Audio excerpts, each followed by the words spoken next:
Hello. Thank you. Welcome to The Mix. We've got an awesome show for you tonight. DJ Goldfinger's here. Yeah.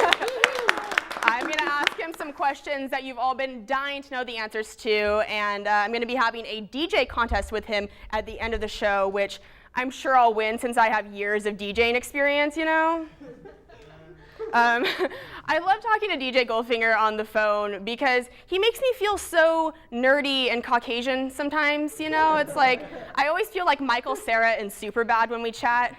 Like, I'll call and this is the conversation we'll have. I'll be like, hey, Goldfinger, how are you doing? And he's like, yo, I'm just trying to live this life, man. You know what I'm saying? I'm just trying to live this life. Just trying to live this life. And I'm like, yeah, me too. Just trying to sustain this life, just eating 3 meals a day and getting adequate sleep at night, drinking water. We'll have him on a bit, and I will try not to be incredibly awkward. So Ludacris is coming to Pullman in April to headline WCU's Springfest. We got any Luda fans? Any Luda fans in here? Well, I'm a child of Spokane, aka Spokompton. So I was practically raised on Ludacris, I'm proud to say. And tickets for the show went on sale at 6 a.m. last week. So naturally, I was part of the crazy mob that got in line at 5 a.m. But I'm well trained in pushing through big crowds because of my days as a Beanie Baby fanatic. Anyone here buy hundreds of Beanie Babies in the 90s? Anyone else here white trash? No? One person? Okay, cool. Anyway, I pushed my way to the front, and I am proud to say I now have floor tickets. So very, very excited. But of course, the floor doesn't have any actual seats, so I'm just going to be pushed to the back of the massive people who will undoubtedly be trying to make a baby on the floor of the Ludacris concert. You know, any child conceived to this song, What's Your Fantasy, is really destined for greatness in the fast food industry.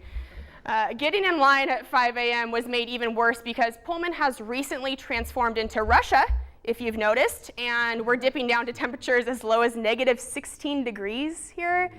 That's when transportation in all forms just becomes a huge fear factor challenge here. It's like, you know, if you're walking around, you're trying not to slip on the ice and break your neck. And if you're driving around, you're trying not to hit the dumb people walking and slipping in the middle of the road. It's made me realize something. You know, in big cities, there are aggressive drivers, but in small towns like Pullman, there are aggressive pedestrians. People stroll right out in front of my speeding car here with confidence, like they just own these roads. You know, I especially love the girls who cross the street in packs, you know, with no crosswalks in sight. It's like they think if they just travel out in front of my car in a herd that I will be less inclined to hit them. And it's like, no, if you're stepping out in my way, you know, one at a time, I'm gonna just be more inclined to run you over. And I'm just being efficient here. It's like human bullying. And by the way, I'm a huge hypocrite because as soon as I park my car and I start crossing the streets, if cars honk at me for stepping out in front of them, I'm like, hey, yo, yield to pedestrians, moron, okay? Jesus Christ. So anyway, when we come back, we're going to talk with our panel about recent entertainment news stories, as well as Pullman events, and as promised, we'll have DJ Goldfinger a little later. So sit through this awesome 30-second public service announcement from the 80s. It's sure to be great, and we'll be right back. Yeah.